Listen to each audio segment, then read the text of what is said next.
difficulties here. So let's just go ahead and get started. So I am going to be talking about intuitive eating for athletes. This is something I am very passionate about, and I'll explain it as we go along. So one of the things that I always tell people is I think we're all somewhere on the spectrum of eating. And so looking at what is the difference between disordered eating, eating disorders, and then intuitive eating. So ideally where we want to be as intuitive eaters, like we eat when we're hungry, we view eating as pleasurable, we eat with purpose, we are able to pay attention to our body signals, we have a positive body image. So all the things that people really want to have and feel in control of happens in the intuitive eating aspect of this spectrum. Now, what I see, and I'm sure Mark and Cameron do too, is that we find a lot of people tend to, especially runners, end up in the disordered eating category. Number one, because of the dieting culture that is so prevalent right now, but also because they want to improve their performance and somehow think that, really changing their shape or weight might do that. So what I like to think about is making that more of an organic thing, kind of a natural evolving weight change if needed by eating intuitively and training. So so I want to help people become more responsive to their hunger fullness. I want them to avoid overeating because that doesn't feel good and they don't feel in control if they do that. Want them to have a positive body image and also want them to have a lot of variety of food. So, and we also want to get rid of that all or nothing eating approach to eating, which is, if you have one cookie, you might as well have 10. And I know a lot of people have been there for a long time. So disordered eating can, depending on the person, depending on some circumstances that they've been through, could also lead to eating disorders. So that's a whole nother topic, but definitely we want to try to avoid that route if we can. So if we just look at just dieting in general, it's kind of a moneymaker for a lot of companies. But the failure rate is pretty high. What happens is we see people do lose weight on a diet. So I guess in that respect, it does work, but they don't tend to maintain it. Because if we restrict our food intake, that tends to result in an instinctual correction. And we're going to talk about what the brain has to do with this in a few more slides. So, and you guys have probably all experienced this, that deprivation leads to overeating foods that were deprived. How many of you have tried to go off sugar for a while? And then, once you get done with that period of time, you're kind of back in, eating sugar. So intuitive eating tries to take away that rule. And believe it or not, if you don't have that rule, you don't have that need to overeat it. Okay, so this is typically what we see, a cycle of a typical dieter, so that they may undertake some dieting, strict dieting, excessive exercising. They're well-meaning and really wanting to improve themselves. But the problem is what I find is they do a little bit too drastic. And so that leads to hunger, fatigue, feelings of deprivation. And I just had a consult yesterday with a couple who kind of falls into this category that they aren't even motivated to cook.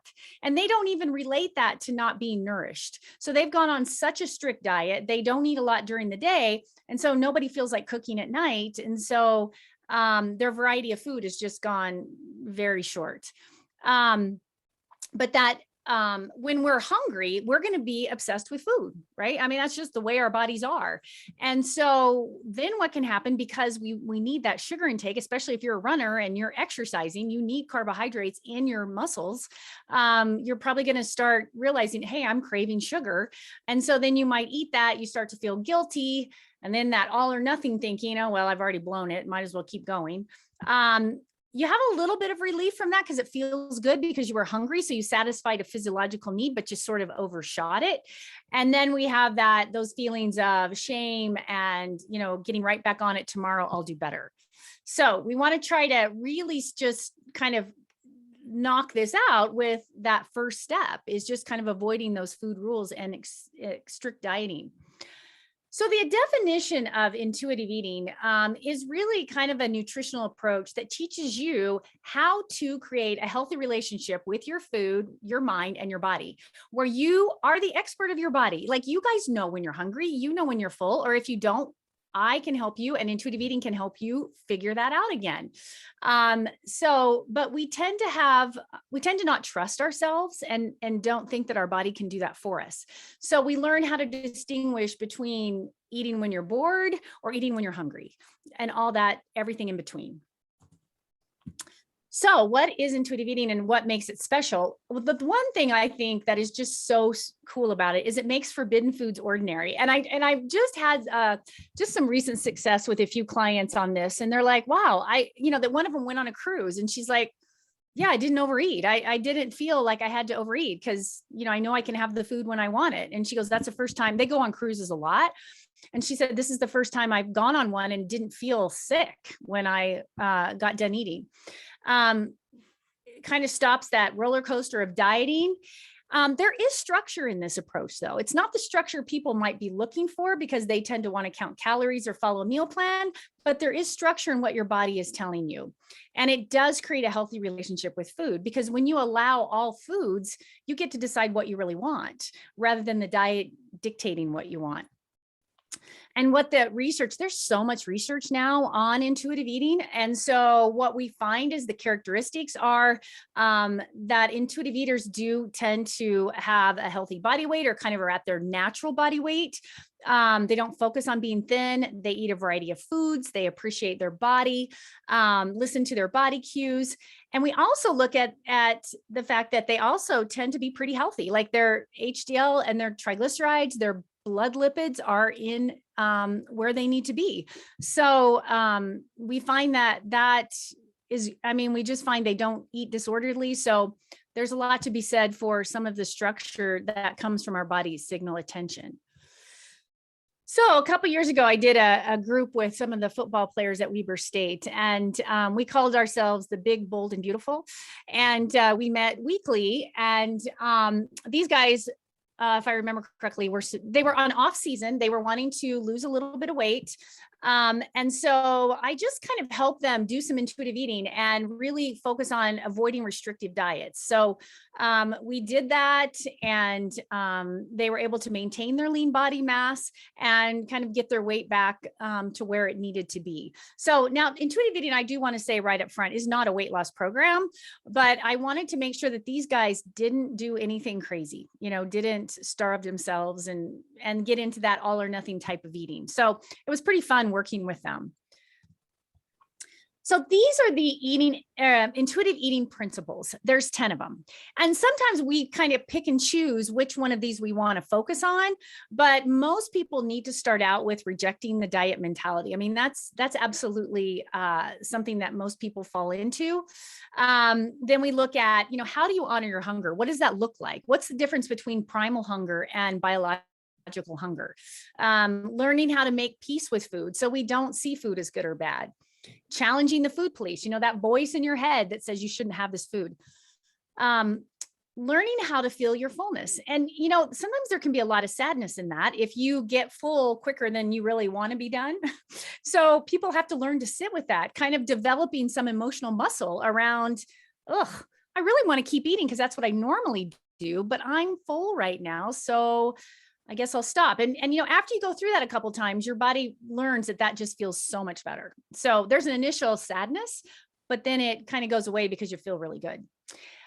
Discovering satisfaction, learning to cope with food without using emotions, respecting your body in the moment. And then we also bring in exercise, how to fuel that. And I'm going to talk a little bit more about that for runners today, but then also gentle nutrition.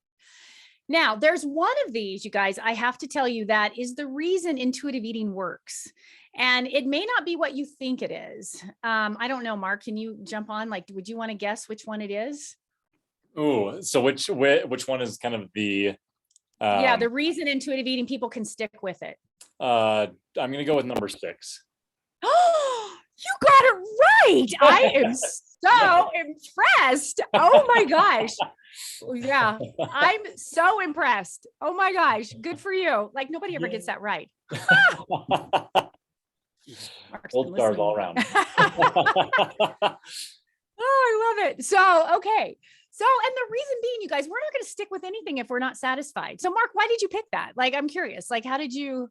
Yeah. Well, no, I mean, I think that's just it. Like the things that I do are like things that bring enjoyment into my life. Like even the exercises that I choose to do, like obviously I am a big proponent of exercise, but I don't do all forms of exercise, right? Like I really enjoy running, I enjoy cycling, I enjoy weightlifting.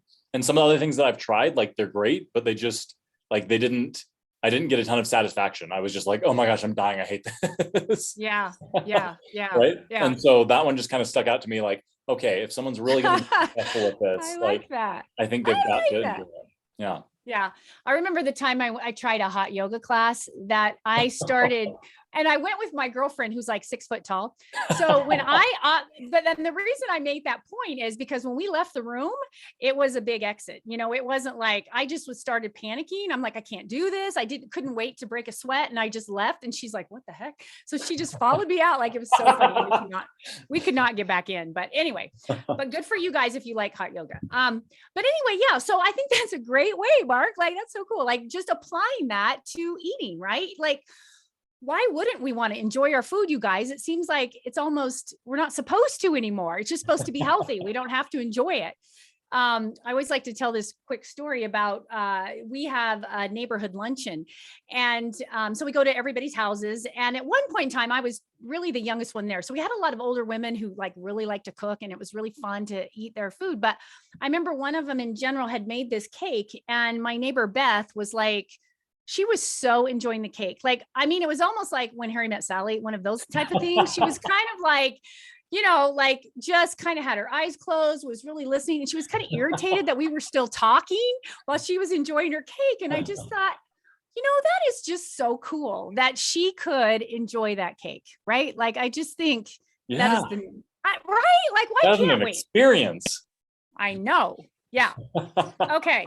So I have to go back. I actually skipped over one slide here. So what I wanted to do is also talk about, we take those 10 principles and we put them into 3 characteristics of an intuitive eater.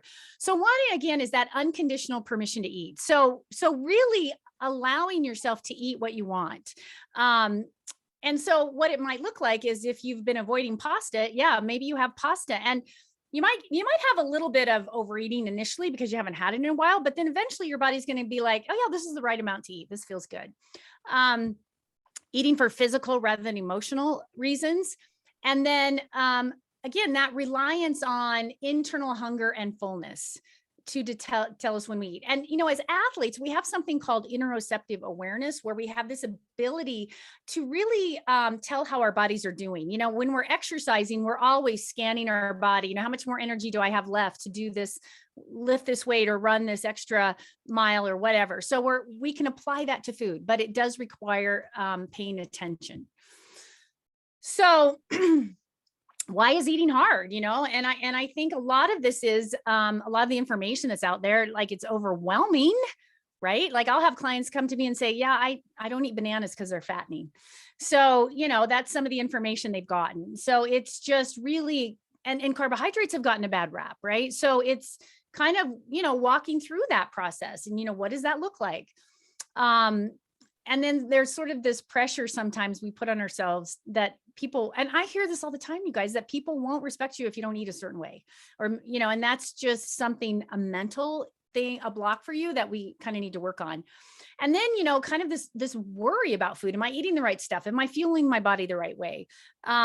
It's almost, you're morally wrong if you eat a hamburger, and you're great if you eat a salad, right? Like that's, so that what we eat should not be applied to our self-esteem. So I do love the far side. So, looking at what role does our brain have? And here, this guy says his brain is full. And so sometimes our brains are full, right? So, how do we use our brains? And I guess this to me is what I really want, is really another important point of intuitive eating, that we utilize our brains. So there's 3 parts of our brains that this segment, that intuitive eating kind of discusses. And one of them is our reptilian brain, and that's kind of our instinct. So this is kind of as infants and toddlers, we do a lot of instinctual eating, like we just eat without a lot of thought. And then we have our limbic brain, where as we get older and we're able to layer in more emotions and feelings, like that's going to help us also process, what kind of foods to eat. But then until we bring in our rational or thinking brain and our neocortex, that's the piece where, okay, now we can kind of start to develop a memory around food. We can start to learn a little bit about, overeating doesn't feel good. So, when I say, we're going to start eating carbohydrates again, they're like, well, I can't handle that. I'm going to overeat. I'm like, no, because your brain is going to have a lot to say in what happens.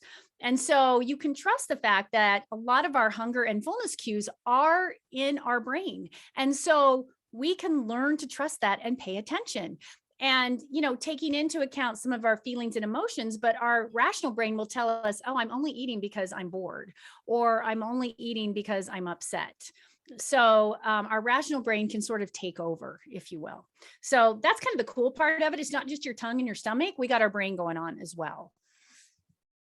And so this kind of shows you as also that the part of our brain that shows us where we are hungry and full also tells us when we have to pee, and it kind of regulates our heartbeat and our breathing. So it's a pretty important part of our brain, and we just need to utilize that. And so normal, a body that is an intuitive eater really can regulate their daily energy intake within about 15 calories a day, which is like one potato chip. So learning to trust that, I realize, is a step for a lot of people, but our body's set up to do this pretty well. Okay, so what are some biological hunger signs? And so, Mark, would you agree these are some pretty good ones? Like, would you add anything to this? Yeah, no, I mean, I think I have experienced all of those. Yeah. The only one that sometimes people add is nausea might be one, or hangry is another one, yeah. right? Yeah, I think most people probably experience the hangry version. Right. I need food now. Yeah. And so the difference, like I would say probably, so we have biological hunger, but then we also have primal hunger. So a lot of these may be more primal hunger. So where you're shaky, you've got a headache, you're tired, that may be more primal. So biological, I like the fact that intuitive eating, they talk about a polite hunger. So it's very polite. And so sometimes people may not realize they're hungry because they wait until they get primal. So we want to start learning, okay, this is a point when you can start eating so you don't get too hungry. Right. I think that's a pretty big point. So a lot of times it's just that, like we just work with meal patterning, making sure you eat consistently, or you're dependable about feeding yourself. And one of the ways we do this is a hunger scale. So there is, we use a hunger fullness scale. We go from 0 to 10. 10 is absolutely famished, which we want to try to avoid. And 10 is absolutely stuffed. And I said see handout here, but I do have a handout on this I can send you guys. So 5 is neutral. So there are times where you do have to eat when you're not hungry because you may not get another chance. But typically what we like to encourage for biological hunger is to start eating around a 2 or 3 and stop eating around a 6 or 7. But you're going to find yourself, if this is new for you, you may get hungry more often. So you may have to eat a little bit more often. But it feels really good. So listening to your hunger really honors your body and prevents overeating, right? I'm sure you can relate to that, right, Mark? Oh yeah, I eat often. Yeah. And I mean, it depends on some people's jobs. Like, I mean, if you're some people can't. And so we have to work around that. Like if you're a doctor, you've got an 8-hour surgery, we've got to work around that. So, like one of those helmets, that they have at sporting events. There you go. Yeah, there we go. We could make that, Mark. We could do that, right? Totally a thing. We could market that. Yeah. You're full of good ideas today. I'm telling you. Yeah. So I also encourage people just for some little education that things that promote fullness or satiety is foods that have fat, fiber, and protein. So looking at combining a carbohydrate and a protein together for that satisfaction. So, I mean, if you just had an apple by itself, that has got fiber in it, so that'll help. But if you add some cheese or peanut butter to it, it's probably going to last you a lot longer. So kind of looking at, how long do you have to be hungry for? And so that's, again, your body really can fine tune into that. And so Are you hungry for a meal? Are you hungry for a snack? Are you hungry for a treat? You know, what is it that you're really hungry for? And believe it or not, your body really can give you those facts.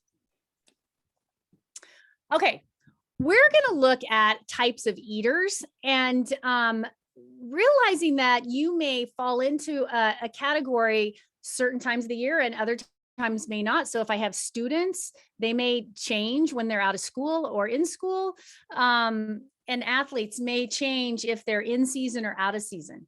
So want you to kind of think about this and as we go through. So the careful eater. So I do think a lot of the runners can fall into this category. So you may think, oh, this isn't a bad thing. But the problem is it can still cause a lot of anxiety over food. So this is still not an intuitive eater. It kind of starting to fall into that disordered category. So, but people are probably going to not notice this and think, oh, this person's great. Look what they're doing. They're not eating ice cream. They're not doing this. But sometimes it doesn't last very long, and it still can cause a lot of issues. And then we have unconscious eaters. So we have several types of unconscious eaters. So they tend to eat while doing something else. And so when I was talking about your brain, you guys, so you have to, if your brain is preoccupied, it can't focus on eating, right? So we want to make sure that you can focus on eating. And so you're not always distracted. You know, and this is kind of, you know, people who eat out of large bags of food, you know, it's hard to regulate that if you're not paying attention.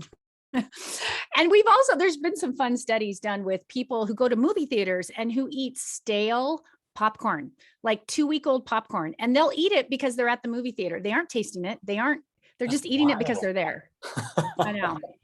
I know. So that's kind of how we get, you know, so very unconscious. So we have what we call the chaotic unconscious eater, where, and you guys probably know people like this, or you may be like this, you're just always overscheduled, like just always running around. I mean, nutrition is important, but not in the critical moments. And again, if you're hungry too, you may just find you just don't have a lot of motivation for preparing food. So I like working with these clients because we can really focus on, you know, let's look at what planning might do. You can freeze sandwiches ahead of time. You can just do this and keep food available. But it's interesting because they tend to thrive on tension, you know, and so I always say eating mimics your life. And so it's probably not just with eating that they're like this, right? So these are the people that probably don't warm up very well or cool down very well. So you may see them a lot, Mark, because they might be injured. Yes. So they're always busy putting out fires, but yeah. So we can work on that. And then we have the emotional unconscious eaters, which again, this can get kind of serious, where uncomfortable emotions can trigger eating. And the one I want to throw in here though is boredom. And boredom can affect a lot of people at night, you know, when, you know, they're busy during the day, maybe they haven't eaten very much, but they come home and they're hungry and they're bored. So they might find themselves eating. And there's another term I would link to that. It's called unproductive shame that we can feel like if we are bored. So really just trying to cope with that, you know, and kind of sitting in that, you know, what does that look like for you? They think food's the problem, but it's really not. It's just they're not nurturing themselves right, maybe not eating enough during the day. So we really look at self-care in this area as well. And then there's the refuse not unconscious eaters. So these people don't know how much they're eating. And so this is when they see food, they eat it, you know, like if food is in clear containers, they're going to eat it. So we might do some environmental strategies to look at making their kitchen a little bit more user-friendly, like this, so they're not doing a lot of reactive eating. You know, we may put candy jars in the shelves and stuff like that. Or if you have dogs like mine, you can't have candy out anyway because they'll eat it. Doesn't matter where it is. I found it. Yeah, we never have candy out ever. But if you want it, you can make a conscious decision to go eat it, but you don't have to look at it all the time. So if you have one of those coworkers that has a candy jar sitting out, you could maybe make a thing around it that, you know, is pretty, or get them a box where you can't see it. Just for you. Yeah, just for you. Yeah. So we can do that. So, or the waste not, you know, so let's talk about Costco. Sometimes if I don't want to fix Rod dinner, I'll take him to Costco. Here you go, honey, go have your samples. No, I don't really do that, but I could. So, and this may be a student, you know, a starving student may find themselves in this category because you find that you want to get your money's worth. And this can also relate back to, you know, childhood or something. So maybe when food scarcity was an issue. So there's a lot of things that can go into this one as well. Yeah. And then we have the professional dieters that are always trying to diet. They seriously don't even know how to eat unless they're on a diet, unless they're on a meal plan, unless somebody tells them exactly what to eat. So, so they kind of go from diet to diet to diet. So these are the ones that when they're ready, intuitive eating can kind of come in and save the day, so to speak. But they have to be ready. Yeah. So, and then again, we have the intuitive eater who's, again, biological hunger is really what drives it. And they, you know, if they want a salad, they have a salad. If they want a hamburger, they have a hamburger, and they always can eat the right amount because they're eating what sounds good to them. So it truly is a great goal to have. And so let's kind of look at how this works with being an athlete, right? Because we also have to apply sports nutrition. So the positive aspects of this for an athlete are that it's a non-diet.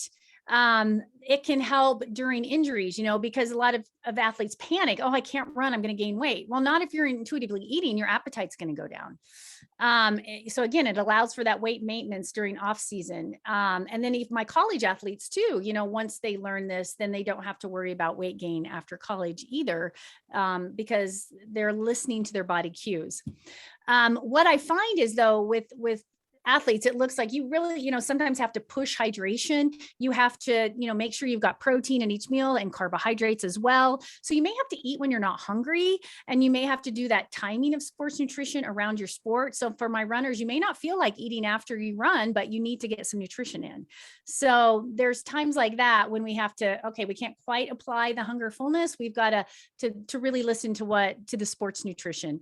And so I remember when I trained for my first marathon, I have to say this, but I was kind of focused on, you know, I didn't want to gain, I wanted to lose weight or whatever.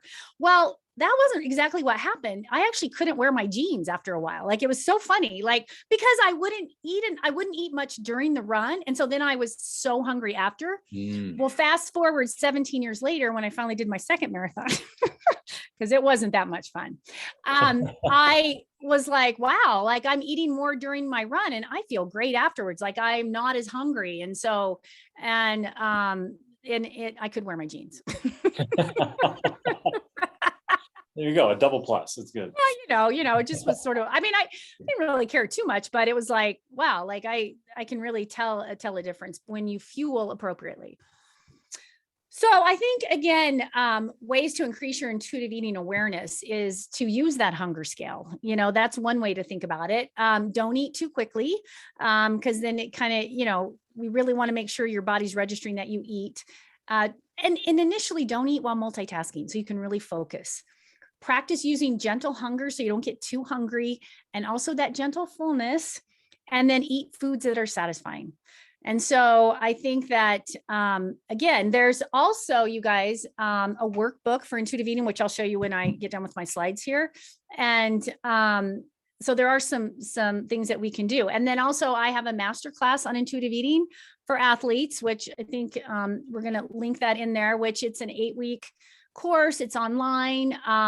And we do talk about these, we kind of go through the intuitive eating principles. So, and I'll kind of end with this is that I do feel like athletes eat and train, they don't diet and exercise. I love that. Yeah. Yeah. Awesome. And so I did want to show this. So this is the intuitive eating workbook, which my masterclass uses. You do have to purchase this on your own. There is also an intuitive eting book. I lent out my recent edition to somebody, but there is, and see, my dog got my book. The candy was hidden, and so it went for the book. Yeah. So, and they've got so many things for intuitive eating now. Like, I mean, you go on Amazon, there's so many things, but intuitive eating can be used not in the right way. Like I've seen a lot of diet programs say they use intuitive eating, but if they're pushing weight loss, it's non-intuitive eating. So intuitive eating is more designed to create a healthy relationship with food. I love that. Yeah, definitely check out Julie's masterclass. And I like that it's not like another diet. It's just having a healthy relationship with food. So I want to go a couple questions and going back to some of the things you said. So I like that you talked about, so you made that differentiation between biological hunger and primal hunger, and that biological is more that polite way. Will you dive a little bit more into that? Just like what can help people become more familiar with the biological cues versus those like primal hunger? Yeah. Well, I think in the workbook, you guys would be shocked at what we go into with hunger. I mean, because it is a lot. So we look at like, what are things that disrupt your ability to do that? And so looking at, do you have good boundaries? Do you have, are you always trying to do stuff for other people rather than take care of yourself? Are you setting aside time for self-care? Are you getting good sleep? So a lot of that can affect your hunger. And so it is sort of starting to pay attention to it, but I do think that hunger scale is really helpful to learn that. And yeah, so it takes a little bit of practice and looking at, again, what are the things that why have you not been feeling that? And so sometimes actually, Mark, it takes, like I have a client who told me, a lot of clients come in and they say, I'm not hungry. But once we start eating, so maybe they have to start eating regularly, even though they're not hungry. And then after a week or two, they're like, oh my gosh, I'm starving. It's so cool to see that, so that because when you're eating, that kind of builds up your metabolism. And so your body will react. So hunger to me is a great signal that your metabolism is up and running. So, yeah. But it kind of takes maybe eating consistently to get that to happen again. Yeah, that's fascinating. So it's interesting. There's actually a lot of the same principles that we talk about. People like you mentioned, what is your sleep like? Like, are you taking care of yourself? All the self-care activities. Right. And if those aren't happening, right, like people are getting injured too. And so that's why I love like having you talk about these things, because I think we get so used to like siloing different areas, right? Like, and forgetting to see the body as a whole and recognizing that like things that affect your nutrition are going to affect your ability to exercise and recover, and your ability to exercise and recover is going to affect like how much, it's all interconnected. And so I love that there's a whole self-care assessment in here where it takes into account everything you're talking about. Yeah. So, I love that. So one of the things that we talk with people all the time about is being able to make decisions versus reactions. How do you go about that in the context of like teaching people intuitive eating? So planning, setting them up like, kind of, do you know what you're having for lunch? Or do you have options? Do you have groceries?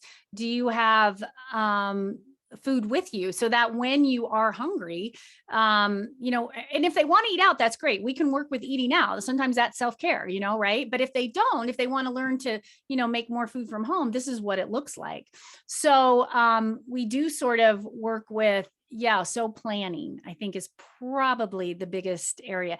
And so I had one client who was working from home with two small kids at home. I don't know how she does that, but we got her some of those meals that are already prepared, like that she can put in her crock pot. And so sometimes evening is a good way to start. Like if you know what you're having for dinner, I think your day just kind of fits into place, because especially if it's something that you're looking forward to, it's worth saving your appetite for, right?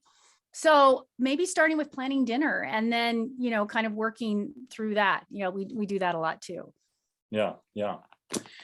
One of the other questions, so, you talked about with people that are always going to the next fad diet, right? Like when they're ready, the intuitive eating works great for them. What do you do to help people, like when you can tell they're not quite ready to adopt intuitive eating, or like, Well, it's always sometimes surprising. Like I was working with a client, she was an ultra marathoner, and decided she wanted to lose weight. So, sometimes people will work at it for a while and then they kind of go back to, it's sometimes I can't tell. And, I think, that diet culture sometimes is so embedded in people, and that they may come into intuitive eating with just this thing in the back of their head. Oh, I'm going to lose weight. I'm going to, it's going to be a diet. So, so sometimes I can tell and sometimes I can't tell, but especially if they've had an eating disorder, this is one of the things we use for recovery. And so those people tend to be a little bit better about it usually. Yeah, so sometimes I can't really tell, to be honest. So, I mean, I try to screen as best I could. I warn them all the time, like, this is not a weight loss program. Yeah. But are you sure? I think this is the secret. I know. Right? About 3 visits in. Well, when am I going to start losing weight? I'm like, okay. All right. So I think with that there, you said with that diet culture, right? Like there's just a lot of things that people are indoctrinated in, and with a lot of those different eating types that you mentioned, like those can be around, like this is what I grew up with my family, or this is what I was told, or I had food scarcity or insecurity or things like that. And obviously, like if we can change our environment, great, right? But people aren't always able to change who they spend time around or what their environments are like. What do you recommend for kind of combating some of those beliefs that we come with from childhood or from different communities or environments that we're a part of? Well, boundaries. That's what boundaries are. But and sometimes this does require the help of a therapist, kind of just depending. But yeah, I have a client whose father is always telling her she needs to lose weight. So it can be hard, but just changing the language, we kind of practice, kind of them standing up for themselves. Like, here's the boundary we're not going to cross. And I always encourage people, you guys, don't ever compliment somebody on their bodies if you can help it. I mean, I know we're so used to that, but you never know what's behind it. Some of my athletes at Weber State have had some eating disorders. They've lost weight. People compliment them all the time, and yet they're so lightheaded they can barely make it through practice. So you just never know what's behind it. So, and then that's almost reinforcing the eating disorder. Oh, I'm looking good. You just never know. Yeah. So, yeah. I was going to ask, do you, and maybe this is a good topic to go into on another time. Let me know what you think. What do you tell people about intermittent fasting? Yeah, I'm not a fan. Because, we fast at night just fine, when we sleep. And again, that's another form of dieting. So I think it's going to lead into that restrictive, what happens if you eat outside of your thing, then you're going to be like, oh, I blew it.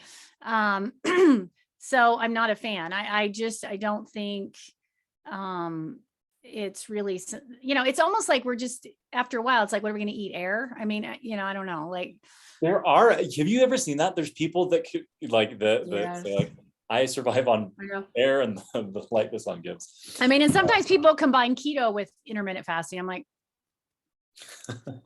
okay, yeah, we could layer them all on there, I guess. Yeah. But yeah, I'm not a proponent. Yeah. So I love this. What do you do? So obviously it's great when someone can develop this way to eat intuitively. How do you kind of prepare people for, especially that have struggled with like going from diet to diet in the past, from seeing the next new fad diet and be like, you know what, intuitive eating has worked great, right? Like I felt good about myself, but what about this? Because there's always going to be something else that pops up, right? This brand new way to, this, none of those other diets worked. This one's going to be so much better. Well, I'm a non-diet dietitian. So, I mean, I think if people seek me out, for the most part, they know what they're getting. But I've had people like schedule with me and then they're like, nope, I got to try one more diet. So I had this woman do that. She'd scheduled with me and then she went on one more diet and it was pretty drastic and she reached her goal weight, but she goes, I was laying on the couch. I was so tired. I couldn't move and gained all my weight back plus some. And then she came in to see me a year later. And it's kind of neat because she ended up changing her career. Like, I mean, it was really cool interaction that we ended up having because she did give up dieting and she was going into nutrition. She's like, I don't want to go into nutrition. I want to be a social worker. So, I mean, it was just really cool what she did. It just really changed her life. So, yeah. Mm-hmm. Well, and that's part of what I love. Like, really, it sounds like this can be absolutely life-changing for people and for you, right? Like you mentioned the difference between those 2 marathons even, right? And like how much better you felt, how much better prepared you were. Like, I think that is, I know. So I know. Yeah. If like if you could tell people like one thing, like if you just had them for like a few moments, you're like, learn this thing about nutrition or about their bodies or about exercise, like what would you tell them?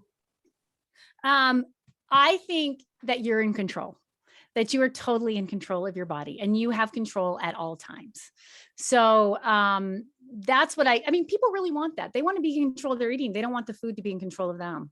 So yeah, I think that's probably my biggest selling point. Like, Yeah. you just want to be in control and feel Yeah. good about it. I absolutely love that. You know, it's that, am I able to act for myself and choose for myself, or are my circumstances acting upon me, right?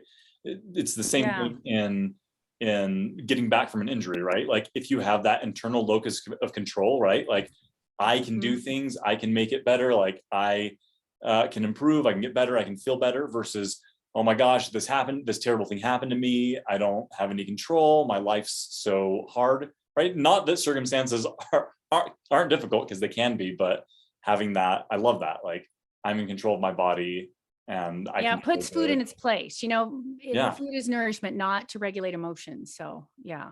Yes. Right. No, Right. that's fascinating. I know it's funny when you're talking about the like waste not. I just think that's like Yeah. every dad, like, oh, Paul, it's like dads are the garbage disposal. You don't want that. No wonder Right. Don't there's want a to waste dad it. bod, right? That's Yeah. Yeah. Well, Yeah. fantastic. Is there any last tidbits of advice you want to share with everything? Well, I would say, if nothing else, you guys, you could get the workbook, you could read the book. It's on a Kindle or, Audible as well. So if nothing else, just explore it a little bit. But I'd be more than happy to work with you individually or see you in the class, whatever works for you the best. We'd love to help you. So awesome.